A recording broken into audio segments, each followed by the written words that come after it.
to Nathan.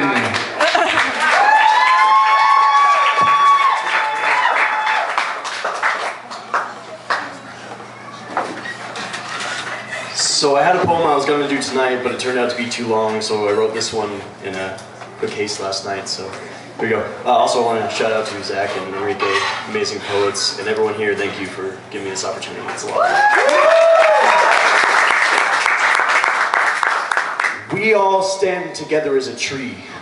We fell from an ancient oak on which the sun used to never set, but before we ever fell, we were destined for greatness. We hung from the tree as a seed, one hell-bent on a single thought, freedom. And before we fell, we were already starting to grow. We colonized the new ground with 13 original roots, and once we broke free, we began to shoot upwards with seemingly no end. But during our growth, there were two great fires that consumed us, fires that ravaged the world over, but after which we stood taller than ever. As other great trees burned, we prospered. But we spread our roots too far, and we were lost for friends. And as we got the cold shoulder, a great blizzard covered the expanse of our forest. We tried to help others, but most froze over, and we got into a contest of sorts with another great tree.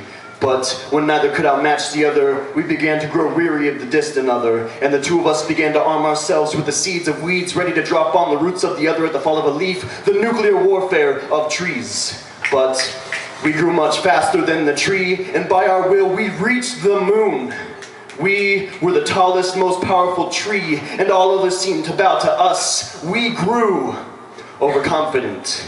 We conducted trade with others and made our leaves the most valuable in the forest. But as time went by, we began to run short on leaves and became indebted to some of the smaller, yet ever-growing, evergreen trees. Some of our larger branches took control and corrupted the flow of leaves growing throughout and made themselves the source of our wealth. And as our branches wither and decay, we attempt to fall back on our trunk, our absolute constitution. And in the beginning it claimed that all branches are grown equally, but so far we fall short on our own promises. We send our millions of seeds to other trees and claims that we are there to help.